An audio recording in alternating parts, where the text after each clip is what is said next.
Hello. Lovely to see you all here. I'm really honored to be moderating this panel with all these people here.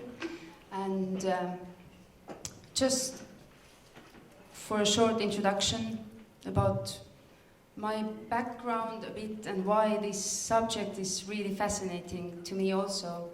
I'm a musician and have a classical music background till conservatory. And then I studied 7 months in New Delhi, Hindustani classical music, which is an interesting combination of music that originates from an oral tradition and sort of carries the qualities of traditional music, but has a huge background and you need knowledge to understand it. And then now doing being really a folk musician or an artist and composing music. And it's been very interesting to observe myself how the perspective has changed, being an interpret, and then starting to create something, or how the meaning changes. For example, Indian classical music has a very different essence in different contexts. If you go there with the local people and you see how it's a living tradition, how it's passed on, how the audience and how the musicians behave in the environment, and how it has sort of changed in the Western society when people listen to Indian classical music, what sort of things are valued or how it's understood. So things do change, and now when we are talking about classical music, it's the same thing. We are kind of trying to change something, audience development, or how the musicians are, how the audience is, how to reach them. And I think for starting off, my main question to you, and what I'm really interested in, is that being an artist, I mean, I want to put something forward. So I have a question. What is classical music really for you? What is the essence? Because if you want to reach the audience, there is something probably, hopefully, that you want to say. So what is it that you think that is important and that should live on? Because, you know, something that is not important, it dies, and I think it's totally fine. But there must be something you think that should be still there. So we start off from Kristjan. Hi, nice to be here and talk about this thing which in my whole existence has been kind of a tug of war internally for myself between a certain understanding of classical music, which emanated from listening to a lot of it, actually, when I grew up, and in the very most traditional way possible, from Mozart and Haydn symphonies constantly being played on the stereo, to operas and actually going to rehearsals and performances, and then kind of being introduced to musical instruments, and then kind of, how would I say, voluntarily being forced into actually doing it. So that itself is a paradox, because I didn't really want to do it, but actually I had to, but it was kind of fun, but I didn't want to as well. And so I had to find a way to deal with it, because somehow I thought everybody did it, until I found out in the real world that nobody really was that interested in classical music.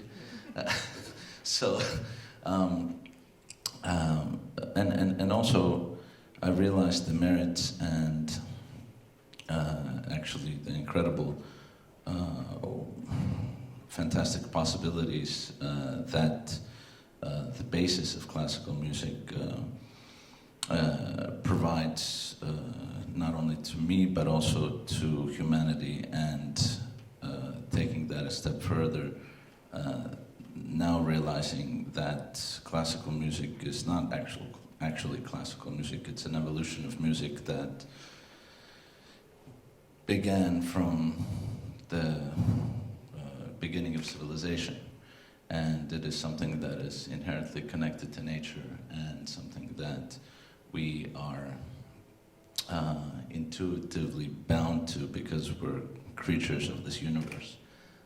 And maybe I'm talking a little bit too esoterically here, but I feel like there's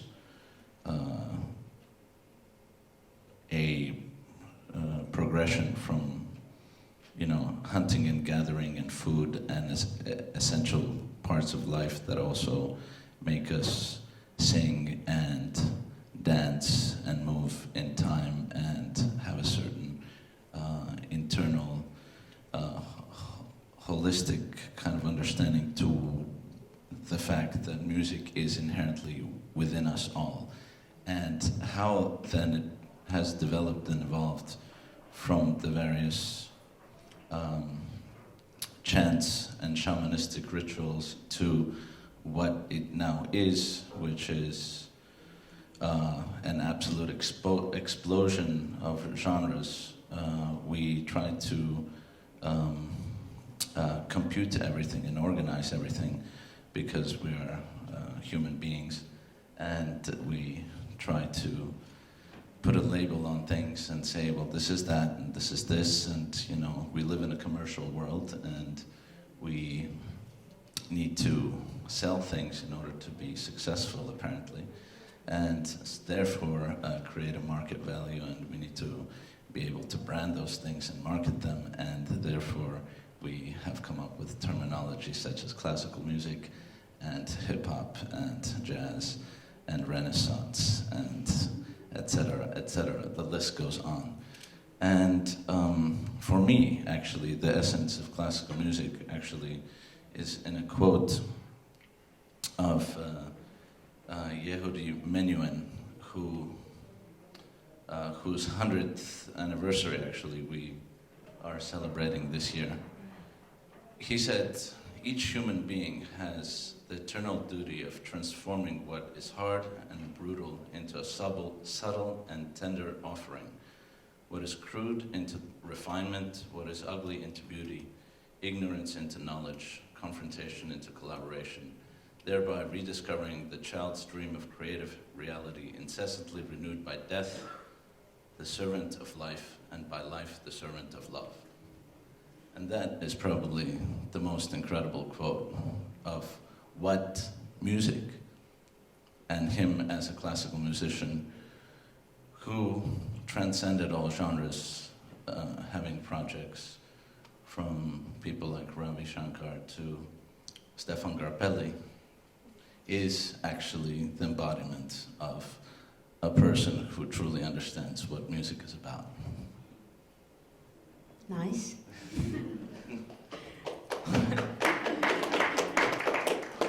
Nick? I'm going to sidestep your question a bit, but also because Kristjan kind of he dealt with the mystical stuff, and a little bit referring to the panel subject of the audience development. And I was thinking, so I thought, okay, well, I always start from the negative, and I think, what is the things about classical, the cliches, the simplistic cliches, of course, which I don't like, or I find tremendously limiting about classical music, Western classical music, that maybe hinder audience development, whatever that means, another subject. So I wrote this little list, can I read it? Yes. Forgive me in advance. The musicians dress like servants of the upper class. The conductor who says nothing to the audience is cocooned in a weird and dated ritual. And I also comment that there are almost no women conductors. I think that's still true. Reading from scores cuts communication with the audience and hinders performative interpretation and expression. I loathe scores. Classical venues are stiflingly middle class. It's a cliche. The usually dead composer has way too much authority. Each performance by each ensemble would be better conceived as a reinterpretation, not an attempt at the perfect repetition of some ossified and anachronistic ideal. Yes? Being stuck in the standard model means playing safe and represents conformity. Being different means taking risks and represents individualism and non-conformity. Repertoire can be predictable and safe playing, or it can be imaginative and exciting. And then this last one is just, I threw it in there because it's slightly off the list. It says, projections, as in visual projections, are mostly irrelevant fluff. Very rarely are they intrinsic to the composition or even the musical performance, and it always shows. I'm afraid that's a matter of taste. Well, of course it's a matter of taste. This is entirely subjective, but I personally loathe projections in classical concerts. I think they're really silly. But I only threw that one in because it's one of the things that you notice most often as a sort of easy solution, supposed solution to how do we make classical music more contemporary to an audience who seem fascinated by the visual rather than the effort of listening, work of listening. Yeah, I do agree with you, and I think that's one of the points that I really hope to get later on also. But can you still answer my question? Well, you know, for me, I'm an unashamed elitist bastard. So for me, music is my soul, is my meat of my life. And it's the stuff that I've lived with and worked with and breathed since I was a kid. And classical music is Western classical music is one of the forms of music that I find tremendously rich and wonderful. I don't think we need to talk about the form itself and, you know, the various aspects that fit the definition of Western classical rather than rock or jazz or some other form. And I'm an avant-gardist, so for me, the most exciting aspect of classical music is 20th century, 21st century, contemporary, extreme, from Ligeti to Schnittke to Chelsea to, I don't know, to Maxwell Davis or whatever. That's where I'm at, but I also can appreciate and listen and love the traditional, so-called traditional, the classics of the repertoire. So it fills my soul. I'm excited when I hear a great performance. So I love the music. That's where it's part of my culture. It's deep in my blood, and I want it to be alive. I don't want it to be ossified. I don't want it to be middle class. I want it to be outside of that. Fair enough. Paulina. First of all, I have to say I'm absolutely loving this moment. You know, being here discussing this with Kristjan and Nick, and I love your answer, your question, Maria. Actually, I also I have to go a bit backwards. All of the things that Nick said were bothering me when I was a young woman. I was supposed to become a classical musician, and I was really going that alley, but. The thing that bothered me the most is that there were so many things you have to do in a certain way that has to be, it has to be done in a certain way, and if you break them, life is going to be really difficult for you. I didn't have the self-confidence or the power to go and fight it. So I took the easy route, and I sort of went off to work with popular culture and rock and pop and stuff. So I worked with popular music for years. That was sort of even though I had grown up in classical music, like really until I was 20, that was really the career that I was going. And then just 4 years ago, I had the opportunity to go back to a context where classical music was very, very prominent. I run a venue where we have the only full-size symphony orchestra with 98 musicians outside of the capital. I work in Tampere, an hour and a half from Helsinki. Sort of if the map of Finland is like this, it's here. So 3/4 of the population of Finland come there within, in less than 2 hours. So it's a big center and a big capital for all kinds of events. And I really had to take a thinking that am I doing this?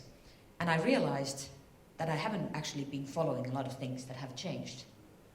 I had sort of noticed them, but I really do think that a lot of things have changed in the classical music sphere. It doesn't mean that things couldn't go the other way again, but all it needs is a conductor or a musical director or the managing director of the orchestra, or somebody to change and take another route. But there are some things that I do really value about classical music. I'm going to talk about it to finally answer your question. What I really do love, and I don't never want to go away, and there are many things, not exactly the same list as yours, but many things that I did not like about it. And I decided to take the option that I will actually go in it to change some of the things that I don't like. But the things that I do admire, first of all, is just the hard work. Anybody who's ever done a career in classical music really has done far more than the 10,000 hours. I don't know, I confess, I'm a workaholic, and I love everybody who is. There's nothing wrong with it. I don't understand the modern bad brand of workaholism. It's a great thing. Everything great has always sort of come from it, I think. So I so see it, that to become a great classical musician, for example, or a conductor or a composer, you really have to work on it immensely. And then you really go on to build a knowledge in something that is just so admirable that I can't help just to be on my knees on it. And then it's learning that hard work. For example, when I see my daughter, she plays the accordion at the conservatory.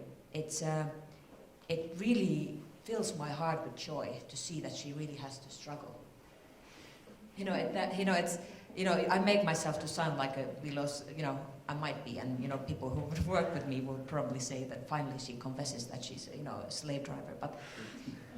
But there's so many things in our lives, in the modern lives, that are so easy. Things just come to us, like this water and these clothes, and so many things that comes to us so easily that we don't even think about it. Like everything falls in our laps, sort of, in our Western societies. That we don't learn to struggle. And the only context for example, for a talented kid like my daughter that I found is playing an instrument, a classical instrument, and in a classical conservatory. Because there she really has to struggle to learn that some things are difficult.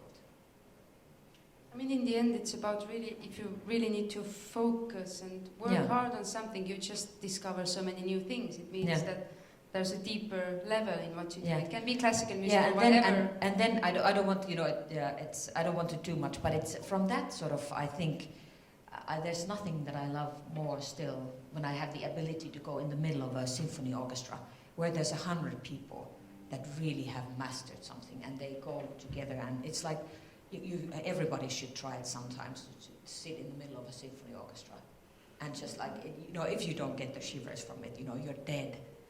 So it's that has to stay there forever, and I will do my best forever in life to try and preserve that somehow. But then there's a whole lot of other things that I work actively to get rid of. I guess what I resonate when you say that sitting in the middle of symphony orchestra and really, getting your chicken skin, we say. How is it in English? Oh, yeah, goosebumps, yeah. Yeah, not chicken skin. But, But I guess that's the energy that you get, and I think probably that's what you want to put forward. So that's a really good question. If you feel there's something really special going on and this energy, how can you reach people with it? But thank you.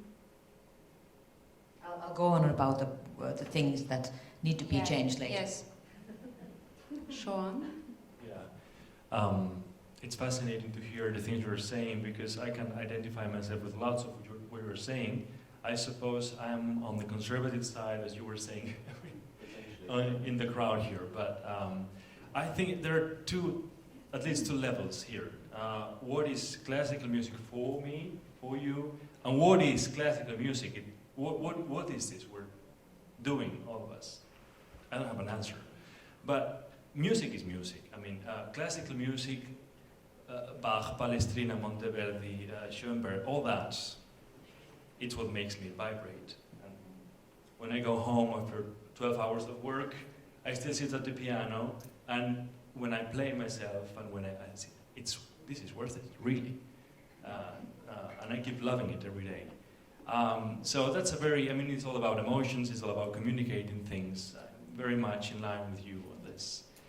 But when we come to the question, what is music? What is classical music? The Western classical music that we're talking actually about here. It's not only what the product of music is, it's also about how people relate to it, right?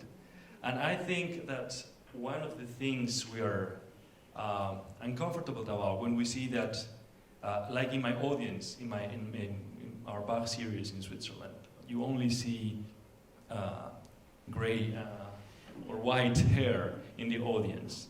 This is, I think, one of the feelings that bothers us, to see that young people are not coming, older people are dying out, and so forth and so forth. So, I think it's also about the way we relate to it. However, classical music, let's say from Palestrina to I don't know, Ligeti, wherever. There are some elements that define the way that we perform, that we've been performing this music, and that has to do about the score. It's kind of an object, right? The score is an object. It has a beginning, it has an end.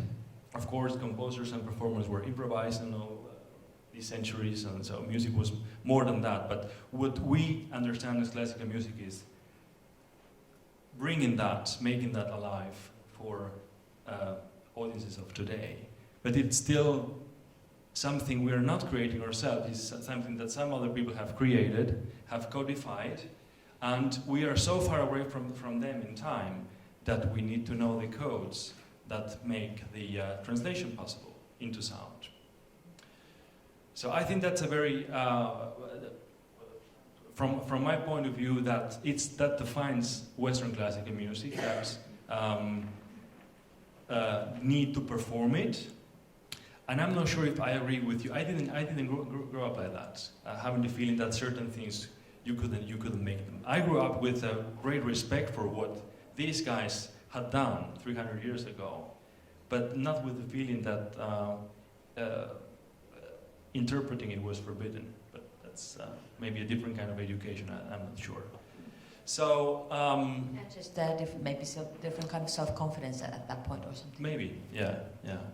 And one thing I found very interesting is the element of difficulty you mentioned, because I think audiences feel that way too very often. It's difficult. And it's difficult because it's about sitting down and concentrating on something sometimes for a whole hour, from beginning to end, being receptive and understanding. I mean, this is how it has been done. We can say, I don't agree with it, I don't like it, we have to change it, but it's the way it is. And that it's not just to disagree with you a bit. Yeah. I think that the same thing can apply in any musical genre. I've spent my life not doing classical music, but the music I've done is damn difficult to do. Which is why I get bored when I listen to classical music from other cultures, because I don't understand it. So that assumption that music is a universal language, I think it's absolutely wrong. Can I just take his step a little further? Look, if you go and apply this theory to any profession, actually, it is difficult to understand a basketball game which is played by people who make it seem difficult. It is extremely boring. You can look at a basketball game and just be like, well, let's go get a drink, we'll come back a little bit later, see if there's any points on the board, But if you go to an incredible NBA game, when that thing is like a ballet, when that thing is so virtuosic, it doesn't seem difficult. But these guys have done so much work. It's unbelievable, It's the same thing. That's all I want to say. I think the subject is a bit traveling already, but I mean, the same. You will get your chance, don't worry. But I mean, yeah. In the end, the question is, what is that NBA? Because we all probably have our different ideals again. You know, virtuosity. What is it? Is it making things more simple or just more shiny, or what is the package that we want to have? Or I mean, that's a tricky thing also. There are so many different formats, and they're very much. I mean, for me personally, the question is, it's difficult. People don't understand. If you're sitting in the audience and you feel you don't understand and you feel yourself stupid, then obviously you don't really want to be there. You start to feel bored, all this. Now, I mean, doing folk music that has died out, it has basically the same thing. They don't understand the context, anything. In the end, me as an artist, I want to really reach the people. So the question is, I mean, I can take an old song and put it in a nice jazzy sauce or another hip-hop sauce, and it can work, but it can totally fail also. The question is, what is it in that song that I want to represent? And how can I find the sauce or the team around it that really puts it forward? I think that's really, really tricky, because if we're talking about audience development, it means so many different things. Very often it gets stuck into marketing, into, I'm afraid, simplifying things in a way that I'm not sure if it actually makes it better or worse. Or I mean, maybe, I have no answers. Maybe it is supposed to change. Maybe we don't need to understand it anymore. But yes, I will shut up now. Hello, well, my name is Gabriel. It's great to be here, and I really appreciate being the last person to speak, because a lot of great points have been made already, and I was glad that Nick kind of laid down the worst case scenario for classical music, and the sort of how it's viewed by a lot of people as this very old-fashioned setup. And I think that's part of the problem with classical music, is it's hung on and it's been stuck with this baggage from the 19th century. This kind of golden era has stayed with it. And then the fact about the hard work is, most people in classical music, they practice so much, they're so dedicated to their art, and that's the main attraction to it. At the same time, they're hidden in a bubble. Because they're just working on classical music, they actually forget that the rest of the population aren't working in classical music and don't know what the hell they're talking about in their program notes, or their posters don't seem to make sense. You know, it's become but because it requires so much dedication, it automatically kind of locks itself away. And so that's, I think, particularly in the modern contemporary world, that's when this whole audience development thing is so important. We need to actually step out of the rehearsal room and step away from the score, open our eyes. And I think, we're doing it by having this chat. I go back to the original question, why, for me, classical music, I actually it's interesting, we talk about our past. I grew up in a family that loved classical music, but my parents were visual artists, and I started writing pop songs as a teenager. That was how I got to love music. And I felt an incredible thrill, that goosebumps, I felt that through simple chord changes and melodies. That's how it started for me. But I loved classical music, and I found very intense experiences from going to classical concerts. And then as a composer, when I discovered that I could write, say, a string quartet or an orchestral piece and get some of the best musicians in the world to play that, that for me, that was just such a thrill that it really drew me into focusing on composing classical music. Whereas in the popular field, there was a lot of other issues you had to deal with, to do with just a hell of a lot of gigging and fitting into a scene. There were other issues. So each music scene has its problems. But for me, the artistry, this tradition is incredible, and I think it's frustrating. The other thing I learned from playing in bands is I would play to my own age group. When I was 15, 16, 14, we put on gigs in southeast London, and all our friends came. It would be all the other 14-year-olds. And I actually did my first band concert in Blackheath Halls, a recital hall in southeast London. And that actually happened to be the same place where my first string quartet was performed, about 12 years later. And I really wanted to share it with my friends. I thought, this my music. You know, I'm a 20-something. This was 12 years ago. I've written my first quartet. It's I think it was people my age are really going to get this. This is classical music, but it's got some contemporary rhythms. It's got this energy. But the whole audience, as Xoán said, was grey-haired. And it was the same venue where I had played to loads of 15-year-olds, a few decades before. And suddenly, completely changed. And that, for me, that seemed really wrong. And it seemed strange that the young string quartet, the young composer, would a lot of the time seem satisfied that their music's just going to an audience 3 times or twice their age. And so that's something I've then been addressing for the last 12 years. So you don't like old people? No, I love old people, but I just thought, and I was actually happy with the concert, and it was a great response. I just thought it seemed strange that I was a young composer, and that my own peer group didn't come because it didn't fit into their lifestyle. They felt intimidated by the venue and all the things that we've discussed, the stereotypes. And I think,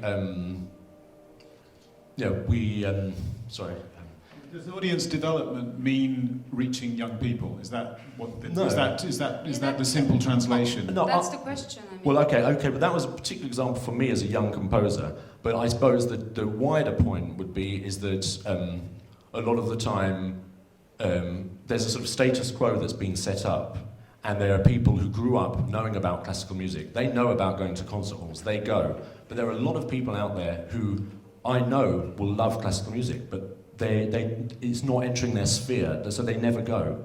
And this is the main problem. It's just about somehow saying, look, actually, this is just like any other type of music. In fact, it's a different experience, but it should be available. Most people watch short movies, long movies, they watch cartoons, they watch a whole range of different TV and film media. But when it comes to music, there's a big proportion of the population who only listen to short of music or certain genres, and it's often classical music's missed out of the genre choice, and I think that's the big problem.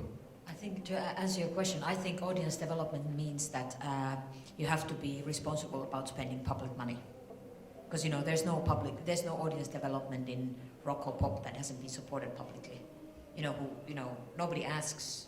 If you promote a concert commercially, nobody's going to ask what's your audience development like. You only got these teenagers here. You should make sure that the older ones come and So it's about spending public money responsibly, because any classical music as a sector is largely public sector funded, and it's in some countries it's more, in some countries it's less, in some contexts it's less, and so forth. But audience development means that if there's a sector missing, because public money equals with, it has to be reachable for everyone. It has to be of interest, and it has to be, it has to reach everyone. I live in Istanbul. There's very little public money in any music, in any culture in Turkey. And the most successful classical artist, classical concert of the last 3,000 years, or certainly quite a long time, in Istanbul is André Rieu. And André Rieu sells out arenas in Istanbul with no public money. So in the sense, you could say that's our audience development. Of course, that's just totally commercial. Whether it's from the promoter point of view, whether it's André Rieu or Robbie Williams, it's the same difference. It's about selling tickets, and he sells a lot of tickets. And in fact, it's interesting because the promoter in question took a risk, because until he did André Rieu, nobody had ever done that with classical music in Istanbul. Even the 3 tenors never came to Turkey. So it was the first time somebody sold 10,000 tickets for a classical concert. And he took a risk, and he got it right and made lots of money, and he, blah, blah, blah. And now it's the 2 cellos, and it's this and it's that. In that particular populist version of classical music. But of course, classical music is also many, many other things apart from André Rieu, thank God. When you talk about public money and public sector and all this stuff, you're talking about having an industry concerted effort, which actually, in my very humble opinion, is still an industry, which unfortunately in the public sector has become quite mediocre, you know, in terms of its creativeness and innovation, because it does have to reach out to everybody. So as a social structure, we run classical music like a hospital. Like a what? Like a hospital, you know. It has to be available. A hospital, like, you know, it has to be available to everybody, and everybody gets fair treatment, and everybody has to be included, and that's, in my opinion, the highest level of mediocrity possible. You know? That's what's wrong with this, is that we are trying to fix it on an industry level, where we have to make we take the best and we bring them down, we take the worst, we bring them up, and everything is just bland, you know. And I'm not saying this to create any type of controversy. It's only my opinion as I see it, because you can see it in other sectors of the social systems that are set up around the world through government bureaucracies. And as far as governments are concerned, they're not really the creative entities in the world, you know. They're organizatory bodies that distribute funds for the most part, you know, and they are public, you know, so unfortunately, public sector is run by people who are elected into office, and then unfortunately those people are afraid to make decisions, and bold decisions, because they want to maintain their spot in the office. I think that's, can I just jump in there? And my experience of both in the UK and in Poland, where I've worked a lot, is that it's not quite like that. That a lot of public money gets put into, because of course there's a tradition, there's an experience of public money being spent badly.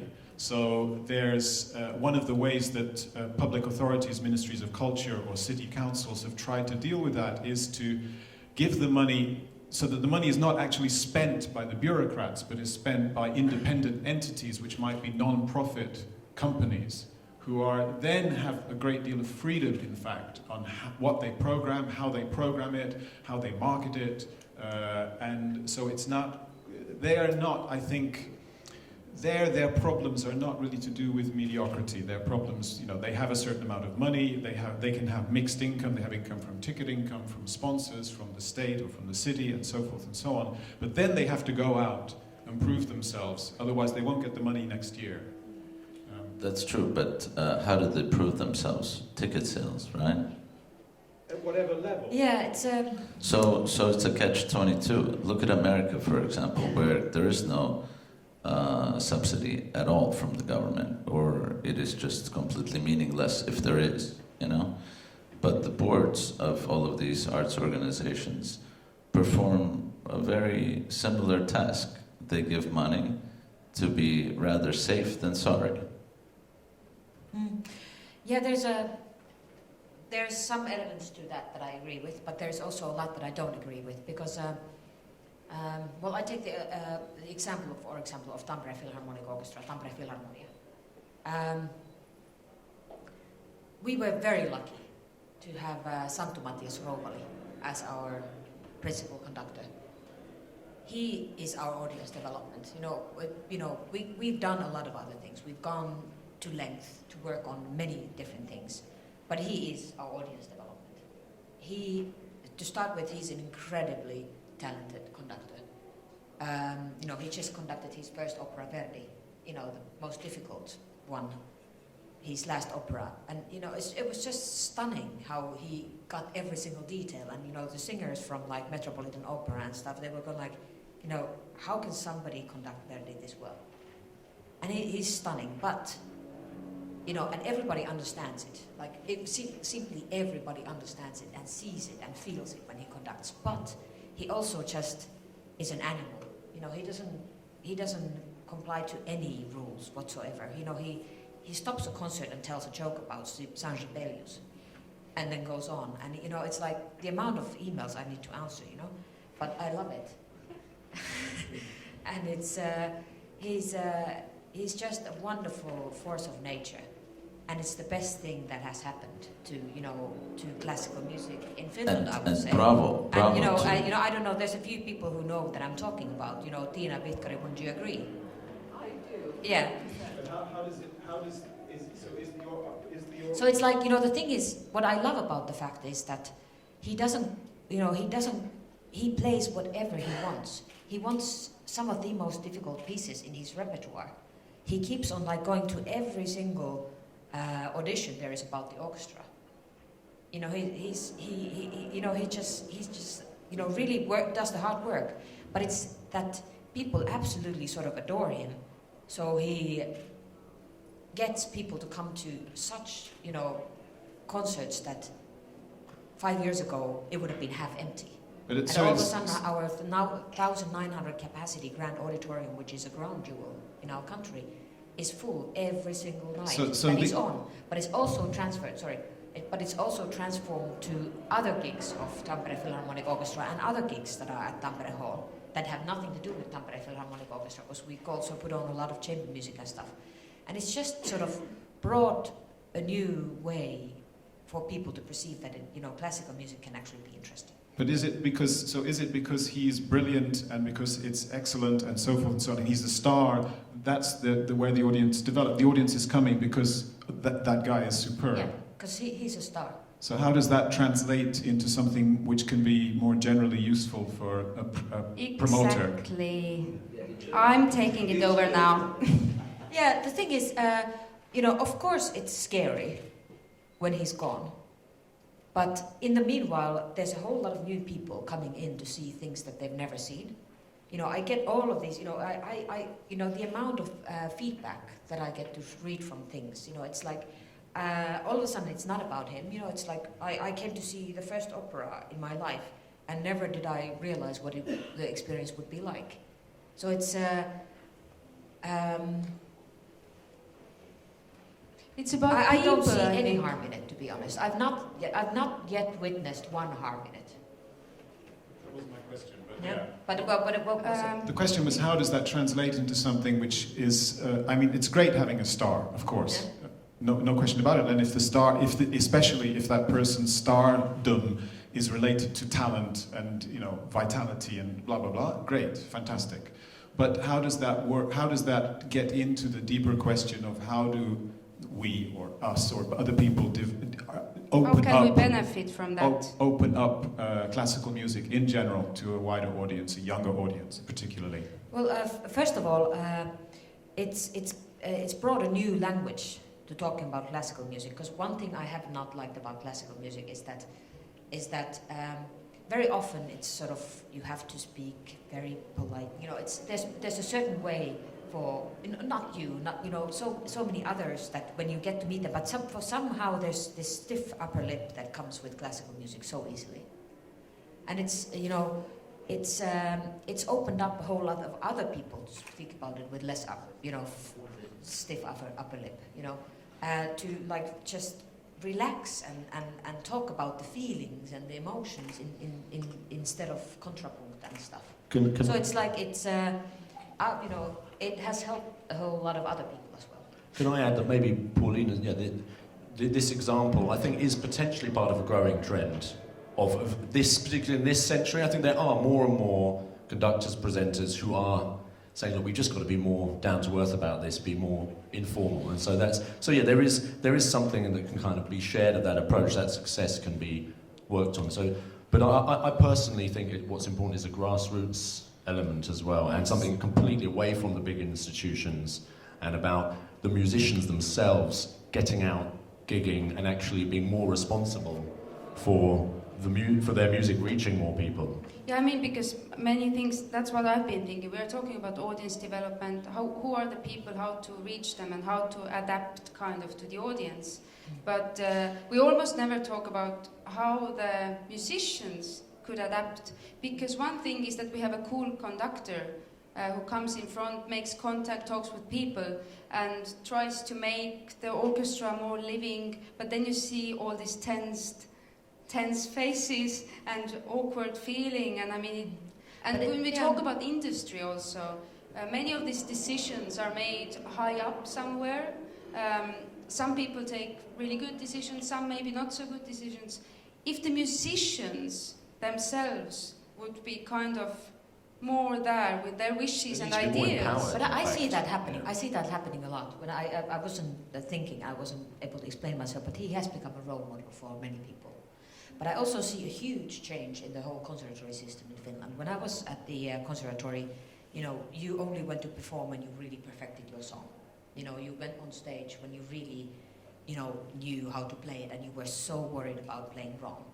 And now all of a sudden, I go to all of this. You know, my kids are at the conservatory, so I see it. They are pedagogically asked to go and perform songs in concerts before they actually know how to play it really well.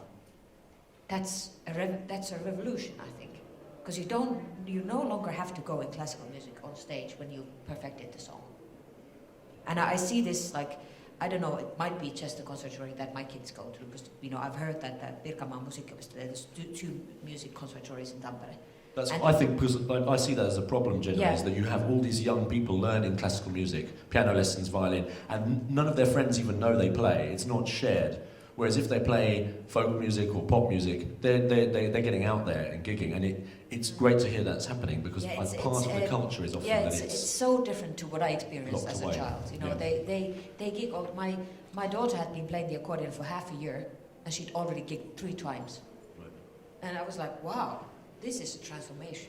So, for example, you're talking about, I mean, you mentioned that he's a star or whatever, but even if he isn't a star, or he perhaps is somebody who just is fearless and perhaps has an incredible belief in what he does or she does, and invests himself in it in a way which makes him the point of gravity, also for the musicians as well as the audience. And that is actually a matter of application to any leader, actually, in any sector of any part of society. And I feel like classical music is not any different. We're somehow ghettoized, you know, into this kind of classical music situation where we are publicly supported, or we do have certain traditions, and there's a certain stereotype of what even classical music is. And if you break those boundaries, you have to be willing to take the risk to actually get ostracized, you know. I mean, this has been the same story throughout history. I mean, Beethoven wasn't exactly the happiest camper in the world, you know. But we appreciate his music forever, and his music will remain forever. Same thing with Xoán, and same thing with Berlioz, and same thing with Wagner, and same thing with Mahler, and the list goes on and on. I mean, Sibelius didn't actually have the most hand-opened welcome in the beginning when he started his career, you know. I mean, but he found a meaning to what he does, and he was so convinced. And just like anybody who is in a situation where they actually become a driver, it doesn't have to do with marketing. It has to do with belief and intention. And if you use this belief and intention to actually gather your forces and make something good of it, then you transform that situation as an example, and becomes a nucleus that can be copied by others, you know. And so that is a great way for audience development. And bravo to Rovali, because he's actually one of these kids who's just like, forget about it. This is my way, and, you know, either my way or the highway, you know. And that's a great attitude to have. And you know, he's not actually trying to change the industry, he's just being himself. Yeah, exactly. And that's the most important thing, to be yourself. Xoán Yeah. has been waiting for a long time, and we are Thank really running out of time soon. I would like to have some time for questions also. So, I just want to say something very quickly, because what I'm gathering from you all is that is it really about developing the music, or is it really about developing the audience, or is it really about making something so great that people will want to come because it's just great? One of the feelings I have also as an audience myself, as an auditor, that I don't like to be patronized. I don't like to be told, come because we are fantastic. You will have a wonderful experience, and you will belong to the club of the chosen when you come to us. So, just as even as a conclusion to what I wanted to say is that I'm not sure it is really about developing the audience and telling them, patronizing them, but really making a good job. I mean, your experience proves it. Our experience in the Bach Foundation proves it too. We're doing a very conservative thing, mostly, which is Bach, played on period instruments. Our audience, but we have two levels of audiences. We have the audience of our concerts. They always come. They are very faithful. They bring me chocolates because we do a good job and things like that. But then we have on Facebook a community of almost 300,000 followers, which is pretty good for a classical music institution. Most of which not even understand German, so don't even understand the cantatas of Bach that we're playing. Thank you. I think just words. Yeah, it's getting to 300,000, and most of the 6,000 more, you know. yeah, just like all of you when you go home. But when Yeah, I'll add on one. what I wanted to say is that most of these people are in Latin America, don't understand German, never go to concerts.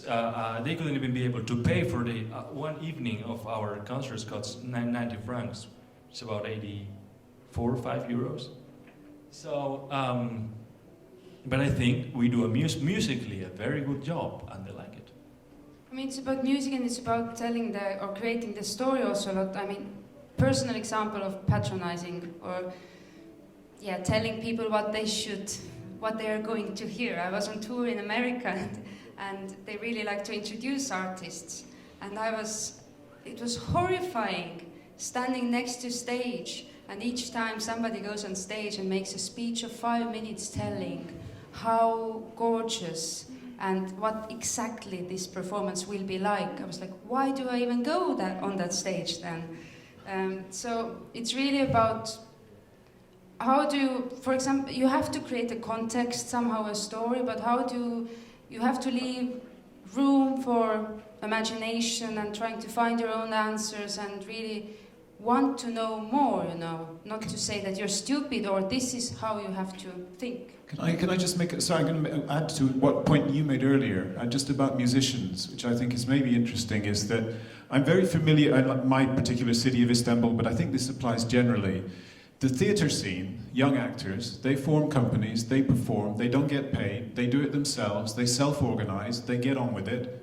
And the dance scene, contemporary dance scene, exactly the same. Visual artists, exactly the same. Classical musicians?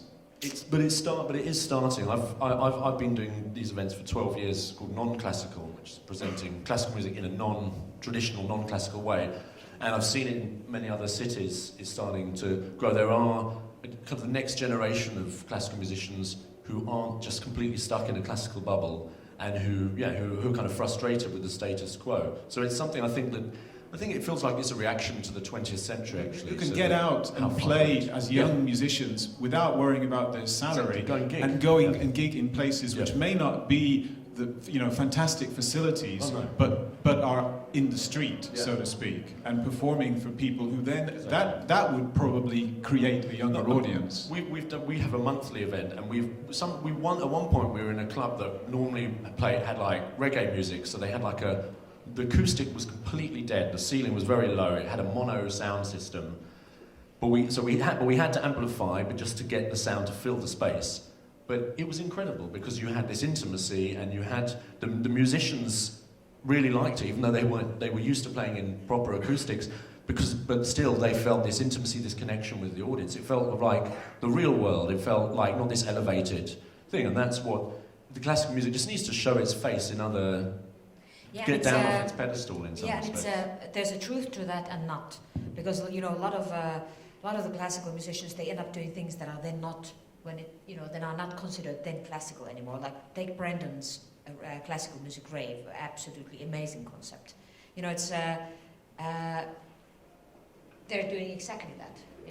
They've just gone to do what they want to do, and but it's all of a sudden people, when it's not in a concert hall as a symphony orchestra, people no longer perceive it as classical music, even if Brendan does completely, So well, it doesn't, obviously, for an orchestra it won't work very easily, but for a string quartet, no problem. A string quartet can play in a room, and no, you're wrong. I played until I was 22. I played all these gigs for free everywhere, and for no money and stuff. We did it. That's not true. I mean, there's also a question if we talk about classical music rave, for example. If there's a classical music rave and you don't perceive it, or you do perceive it as a classical music, but then in the end, I mean, one thing is that probably you're just doing what you want to do and you really like it, and then that's already fine in itself.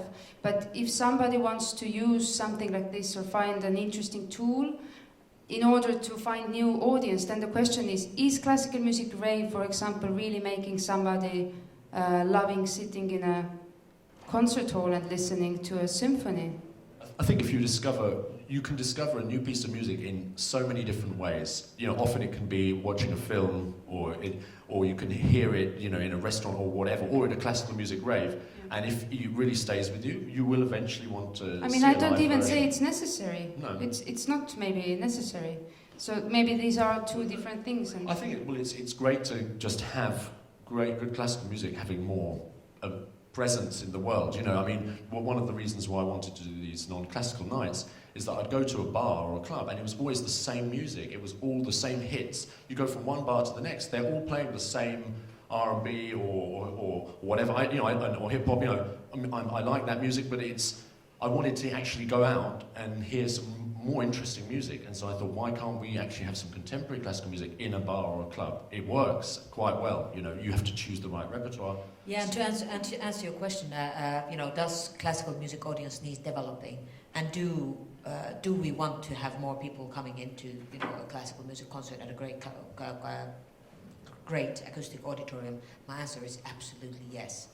I've not yet met one person. We have 355,000 people coming in a year to Tampere Hall, and I've yet to meet a person who wouldn't. I go out to our concerts a lot. I go and speak a lot to the people, and I've yet to meet a person who wouldn't be sort of like. I speak in particular a lot to the first goers, because we have like this program for first goers and for school children and for teens and all these things, and they always.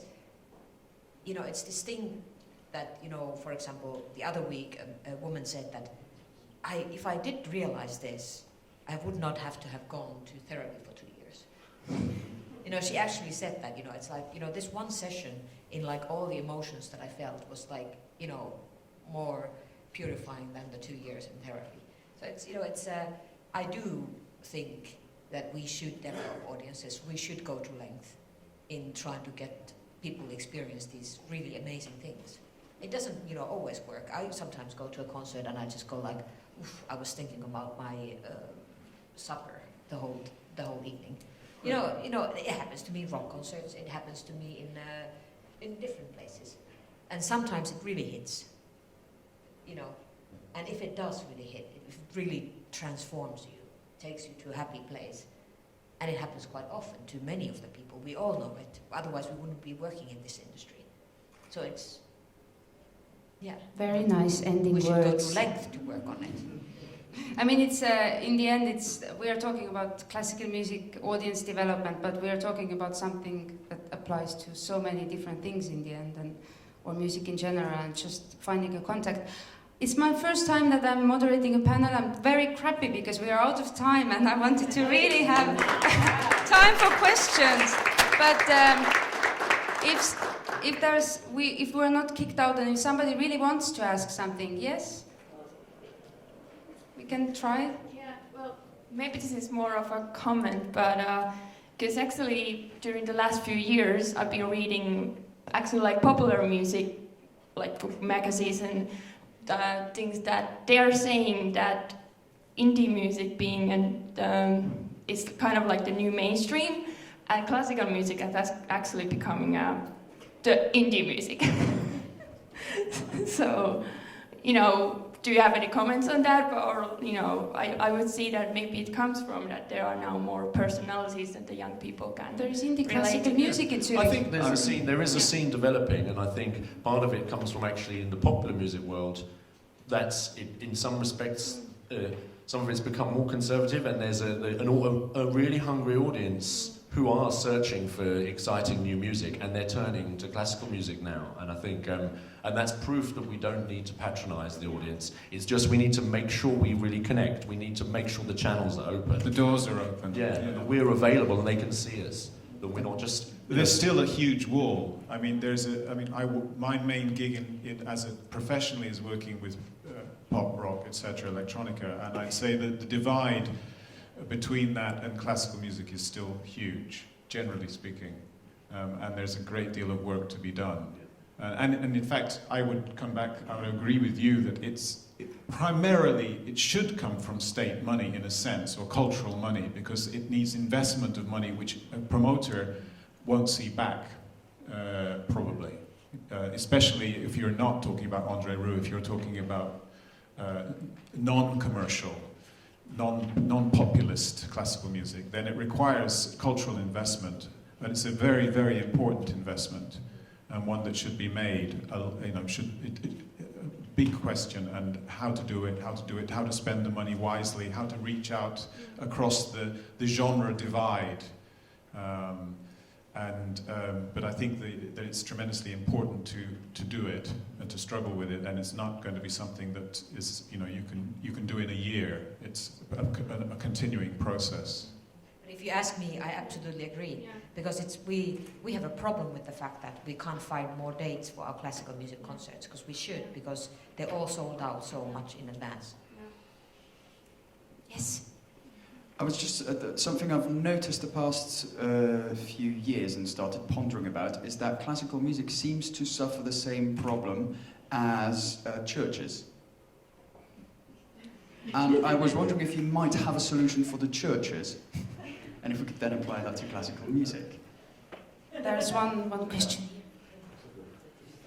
Kristjan, I was very interested in your comment about public funding leading to mediocrity. So I'm going to put you on the spot and say, what would your approach be? Well, look, I mean, public funding is, I think, should be an endorsement of an effort and a vision. But it should be only the base of something to actually give it impetus, rather than be it.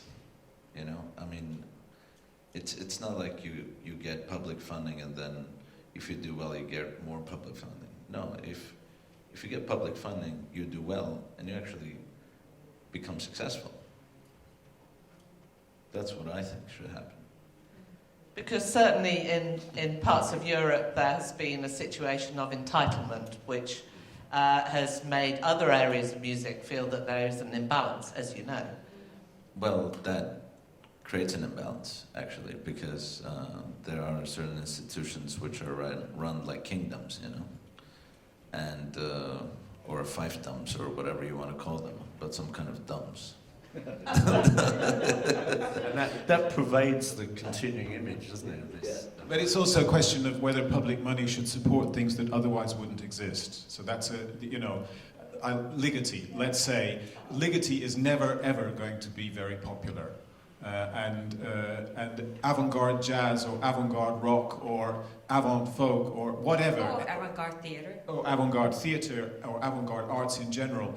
They are never going to be mass popular, and so the state, cultural bodies, city bodies make a choice at some point. Do we bother to support this because we think it's important, because it feeds into the general culture, because it's the cutting edge, because, or do we go, okay, it's not popular, therefore we won't back it. That's a political choice, I think. Look, Beethoven also was not popular, and he insisted on things, and it became popular because it just had to be that way, you know. And he didn't. I mean, he got complaints from the musicians that, look, I can't play this on the violin. He said, that's not my problem. You know, if there wasn't an audience, he made sure that he went out and actually was the impresario who promoted the concert, made sure that there was an audience. That entrepreneurship has to be the thing that takes and makes Ligeti. If it's your belief that he is your man, you're going to fight for him no matter what, life or death. You know? Yeah, and I mean, what sort of popularity we wish for anyway? That's another big question. We need to clear up the room now. Thank you very much, all of you. It was interesting. Thank you.